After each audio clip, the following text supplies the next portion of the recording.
యానంలో ముఖ్యంగా dumping yard విషయంలో కొంచెం వివాదం నెలకొంటుంది. అంటే అక్కడ ప్రజలు అందరూ కూడా ఇబ్బందులు పడుతున్నాం అంటున్నారు. దానిపై మీరు ఏమైనా చర్యలు తీసుకునే అవకాశం ఉంటుందా? అంటే డంపింగ్ యార్డ్ విషయం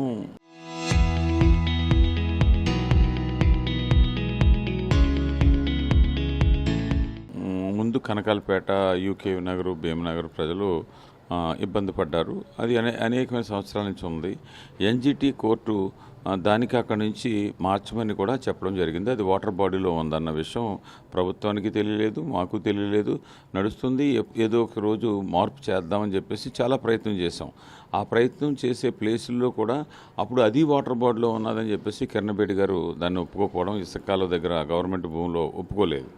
దాని తర్వాత దాన్ని ఎక్కడ దూరంగా ఆంధ్రా నుంచి భూమిని అడగడం అన్నీ జరిగాయి. అవి పూర్తిగా మెటీరియలైజ్ అవ్వలేదు. సడన్గా పట్టుకొచ్చి ఇక్కడ సబ్స్టేషన్లో అక్కడ బ్రహ్మానంద నగరు, అలాగే గోపాల్ నగర్, గాంధీనగర్ ఆ ఏరియాలోనూ ఎదుర్కొంటా ఉన్న రెసిడెన్షియల్, పక్కనే ఏమో నవేద స్కూల్ ఉంది. అక్కడ ఆ ఏరియాలో స్కూల్ ఉంది. డ్రింకింగ్ స్టోరేజ్ ట్యాంక్స్ కూడా దగ్గరలో ఉన్నాయి. ఆ సబ్స్టేషన్ కూడా అక్కడ కుదరదు. అది కానీ డంపింగ్ యార్డ్ ఉంటే పక్షులు ఆ హీట్కి కూడా మెల్ట్ అయిపోతుందని చెప్తూ ఉంది. ఎన్జిటిలో కోర్టులో ఆల్రెడీ కేసు వేస్తున్నాం. ఆల్టర్నేట్ చూడమని ప్రభుత్వానికి కోర్టు కూడా చెప్పింది. ఆల్టర్నేట్ కూడా చూడడం జరిగింది. ఎవరికి అభ్యంతరం లేని ప్లేస్లో రాబోయే అక్టోబర్ 2వ తారీఖు ముందుగానే డంపింగ్ యార్డ్ని అక్కడ షిఫ్ట్ చేయడం అనేది 100% చేస్తానని ఆ ఏరియా ప్రజలకు కూడా చెప్పాను, పేపర్ ఇచ్చున్నాను, మీ ద్వారా కూడా చెప్తూ ఉన్నాను. 100% అక్టోబర్ 2కి ముందుగానే డంపింగ్ యార్డ్ని వేరే చోటకి షిఫ్ట్ చేయడం జరుగుతుంది.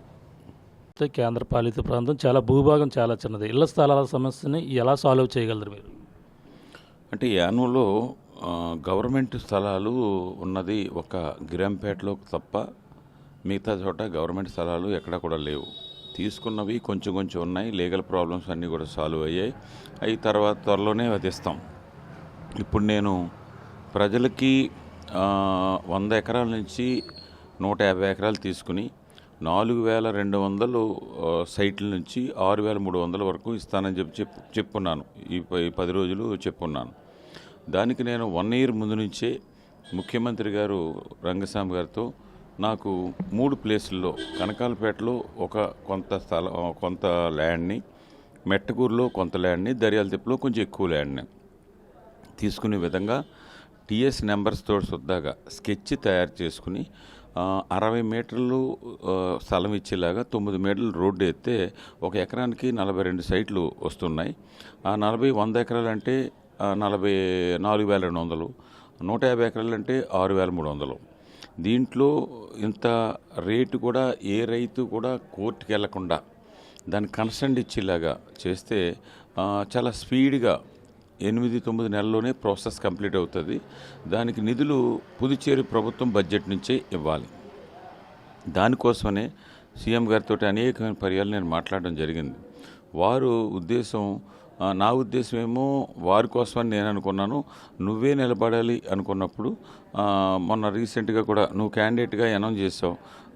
నాకు ఈ బడ్జెట్లు అంటే తప్పనిసరిగా ఇస్తాను, మళ్ళీ నువ్వు అడిగితే ఎందుకు ఇవ్వను అని చెప్పేసి అన్నారు. అందుకని నేనేమనుకుంటున్నానంటే ఆల్రెడీ దీన్ని డిస్కస్ చేస్తున్నాం కాబట్టి ఇప్పుడు ఇది అయిన తర్వాత బడ్జెట్ వేస్తారు. ఈ బడ్జెట్లో ఒక 50% అమౌంట్ని, అలాగే ల్యాండ్ ఎక్విజిషన్ చేయడానికి గవర్నమెంట్ నుంచి ముందు అప్రూవల్ కావాలి. ఆ అప్రూవల్ తీసుకుని ఈ బడ్జెట్లో కొంత అమౌంట్, నెక్స్ట్ బడ్జెట్లో కొంత అమౌంట్ తీసుకుని నేను ఈ 3 ప్లేసుల్లో పట్టాలు ఇచ్చే కార్యక్రమాన్ని అతి త్వరలోనే ఈ సంవత్సరం, వచ్చే సంవత్సరం బడ్జెట్ పూర్తి అయ్యేప్పటికీ నేను ఏర్పాటు 100% చేయగలను. చాలామంది దగ్గర 20 సంవత్సరాల నుంచి రెంటెడ్ హౌస్లో ఉన్నారు. చాలామంది చిన్న ఇంట్లో 2-3 కాపురాలు ఉంటూ ఉన్నారు. వారికి 2-3 కాపురాలు ఉన్న వాళ్ళకి ముగ్గురుంటే ఇద్దరుంటే ఒకరికి ఇచ్చి ఆ తల్లి ఇది వాళ్ళకు ఉంటుంది కాబట్టి, అలాగే రెంట్కున్న వాళ్ళకి. ఇందులో చాలామంది పేదలందరికీ కూడా, మిడిల్ కుటుంబం కానీ పేదలకు కానీ 100% రాబోయే 2 సంవత్సరాల్లో బడ్జెట్లోనూ 100% హౌసింగ్ స్కీమ్ని ఇమ్మీడియట్గా ఇస్తానని చెప్పేసి ప్రజలకు నేను మాట ఇచ్చాను. నా మాటని వారు నమ్ముతారు. 100% చేస్తాను అని అంటే 100%. ఇన్ని సంవత్సరాలు ఈ విధమైన కమిటీ తోటి నేను మాట్లాడలేదు. ఇప్పుడు మాట్లాడాను కాబట్టి 100% నమ్ముతారు. నేను అది త్వరలోనే దానికి ఇంటికి ఈ 6,300 4,200 అన్న దానికి ఏర్పాటు చేసే బాధ్యత నాది. యానం అంటే ఎంతో సుందరీకరణంగా ఉంటుంది, కేంద్ర పాలిత ప్రాంతం అని ఒకప్పుడు అనేవారు. ఇప్పుడు ప్రచారంకి వెళ్ళినప్పుడు కూడా యానంలో ఈ యొక్క ఎక్కడ కూడా శుభ్రత అనేది కూడా కరువైందని కూడా ప్రజలు ఇబ్బంది పడుతున్నారు. దాన్ని మీరు ఏ విధంగా సాల్వ్ చేయాలి? అంటే 2002లో నేను మున్సిపాలిటీ చేసేదానికంటే ఎడిషనల్గా Yanam old age home, Yanam people voluntary service ద్వారాగా క్లీనింగ్ మొదలుపెట్టాను. అది 2021 వరకు నేను చేయడం జరిగింది. చాలా తక్కువ డబ్బులతో ఎక్కువ మందితోటి ఊరిని శుభ్రం, డ్రైన్లు కానీ ఊరు అంతా రోడ్స్ ఏంటి ప్రతిదీ కూడా చాలా శుభ్రంగా ఉండేలాగా చేయగలిగాను. అలాగే ఎవరన్నా మ్యారేజ్ చేసుకున్నా, ఏదైనా ఫంక్షన్ జరిగినా కానీ మధ్యాహ్నం ఆ ప్రదేశాన్ని మొత్తం క్లీన్ చేసేసి వచ్చేవారు. ఎవ్రీ వీక్కి ఒక్కొక్క ఏరియాకి ఎక్కడన్నా రాయిలు ఉన్నా, ఇంకోటి ఉన్నా, డిబ్రీస్ ఉన్నా, ఇలాంటివన్నీ కూడా నేను క్లీన్ చేయించేవాడిని. హెచ్ఆర్ స్క్వేర్ అని చెప్పేసి ఇతను ఇంకొక ఆఫీసర్ పోడాలో పనిచేసిన బలరామ్ ఇద్దరు కలిసి దీన్ని వెయిటేజ్ ప్రకారంగా తీసుకొచ్చి ఏ విధంగా డబ్బుని ఇందులో కాచేయాలో వారిచ్చిన ఐడియా ఇతనికి వెంటనే బుర్రకెక్కేసింది.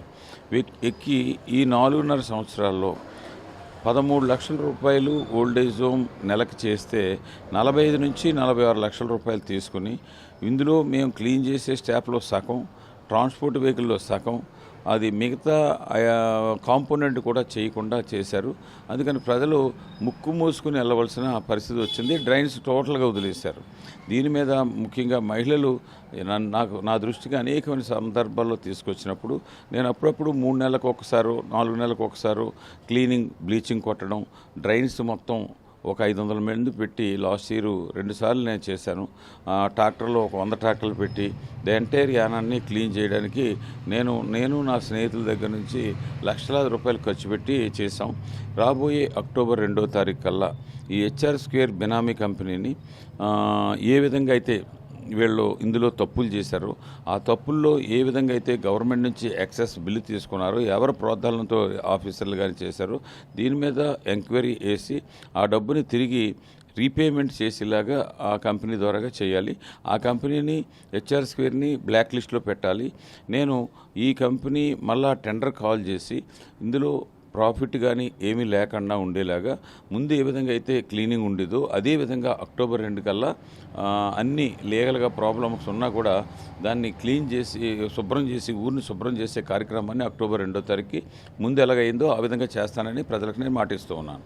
అప్పట్లో నిధులు తక్కువ ఉండేవి, అలాగే శుభ్రత ఎక్కువ అయ్యేది. ఇప్పుడు నిధులు ఎక్కువ వచ్చినా సరే శుభ్రత లేకపోవడం ఇదే కారణం అనుకోవచ్చు. అంతే కదా, దాంట్లో 13 కాంపోనెంట్ చేయాలి, కానీ కాంపోనెంట్స్ చేయకుండా క్లీనింగు, ట్రాన్స్పోర్టు ఏ విధంగా ఉన్న బరువు ఉండి ఏమైతే ఉన్నాయో ఆ బరువును చూసేసి టన్నుల ప్రకారంగా టన్నుకి 4,921 రూపాయలు ఇప్పుడు వరకు లాగేసుకున్నారు. దాన్ని 4,921 రూపాయలు ఎన్ని కాంపోనెంట్స్ వీళ్ళు పనిచేశారు, ఎన్ని కాంపోనెంట్లు చేయలేదు, చేయని దానికి బిల్లు మళ్ళీ వెనక్కి తీసుకురావాలి. ఆ విధంగా చేసేలాగా ఈ ఊరిని ముందు ఏ విధంగా ఉందో దానికంటే కూడా ఎక్కువగా సుందరంగా ఉండేలాగా నేను ఏర్పాటు చేస్తానని మీ ద్వారాగా యానం ప్రజలకి మాటిస్తూ ఉన్నాను. ఆంధ్రాలో ఆరోగ్యశ్రీ వంటి స్కీములు కంటిన్యూ అవుతున్న నేపథ్యంలో యానంలో కూడా ప్రత్యేకంగా ఈ యొక్క ఆరోగ్య విషయంలో ప్రజల కోసం ప్రత్యేకంగా స్కీమ్ పెట్టారు. అది ఇప్పుడు ఆగిపోయింది అంటున్నారు. ఇప్పుడు అదేమన్నా మీరు వస్తే మళ్ళీ కంటిన్యూ చేసే అవకాశాలు ఉన్నాయి? దీంట్లో తప్పనిసరిగా నేను మంత్రిగా ఉన్నప్పుడు, దాని ముందు టర్మ్లో మంత్రిగా ఉన్నప్పుడు కూడా ఆరోగ్యశ్రీ ఆంధ్రాలో వైఎస్ రాజశేఖర్ గారు పెట్టిన వెంటనే అప్పుడు ముఖ్యమంత్రి సేమ్ రంగస్వామి గారితో చెప్పి యానంలో చీఫ్ మినిస్టర్ రిలీఫ్ సొసైటీ అని చెప్పేసి హెల్త్ స్కీమ్ అని చెప్పేసి దాంట్లో ఒక యానానికి ప్రత్యేకంగా యానం గవర్నమెంట్ జీహెచ్ సదుపాయాలకు లేనప్పుడు దాన్ని రిఫర్ చేస్తే కార్పొరేట్ హాస్పిటల్లో సంవత్సరానికి ఆ ఫ్యామిలీకి ఎంత అని చెప్పేసి 2 లక్షల రూపాయలు వైద్యం చేయించుకునేవారు. దాన్ని మళ్ళీ తర్వాత 5 లక్షలు తీసుకెళ్ళాం. మనం ఇక్కడ రిఫర్ చేసిన వెంటనే రూపాయి అడగకుండా అక్కడ వైద్యం జరిగిపోయేది. అది ట్రయల్ బేసిస్లోనే చాలా సంవత్సరాలు నడుస్తూ వచ్చింది. దీన్ని Ayushman Bharat government of India పెట్టిన తర్వాత లాస్ట్ 2021 ఎలక్షన్ అన్నీ అయిపోయిన దాని తర్వాత ఆ స్కీమ్ని ఆఫ్ చేశారు. ఆ స్కీమ్ గురించి నేను కూడా చెప్పాను, కానీ ఇక్కడ ఉండే ప్రజాప్రతినిధి అటువంటి వాటికి ఏమీ ఇది లేకుండా ఆయుష్మాన్ భారత్ చాలా బాగుంటుంది అని చెప్పేసి ఇతను చాలా దాన్ని ఏదో ఇతను సాధించినట్టు ఆ విధంగా చెప్పుకున్నారు. ఎందుకంటే ఆయుష్మాన్ భారత్లో రేట్లన్నీ కూడా చాలా తక్కువ రేట్లు ఉండడం వల్ల కొన్ని రాష్ట్రాలు దాన్ని తీసుకుంటలేదు, ఓన్గా ఆ స్టేట్లు పెట్టుకుంటున్నాయి. అలాగే ఈ స్కీమ్ని నేను ఇమ్మీడియట్గా రాబోయే 3-4 నెలల్లో ఆ స్కీము వచ్చేలాగా ప్రజలకి ఏర్పాటు చేస్తాను. ఎందుకంటే అది లేకపోవడం వల్ల ఎక్కువగా నాకే భారం అవుతుంది. మందులు కొనివ్వడం, వాళ్ళ హాస్పిటల్కి వెళ్ళినప్పుడేమో అక్కడ హాస్పిటల్కి వెళ్ళి నేను ప్రతి పేషెంట్ని పలకరించేవాడిని కాబట్టి అక్కడ ఫీజు తగ్గించమని వాళ్ళు రిక్వెస్ట్ చేయడం, తగ్గించకపోతే కొంత తగ్గించినా మళ్ళీ నా జేబులో డబ్బులు తీసి వేయవలసిన పరిస్థితి వస్తుంది. దీన్ని కూడా త్వరలోనే 3-4 నెలల్లో ఈ సమస్యను కూడా సాల్వ్ చేస్తానని మా ప్రజలకు మాట ఇచ్చాను, మీ ద్వారా కూడా మాట ఇస్తున్నాను.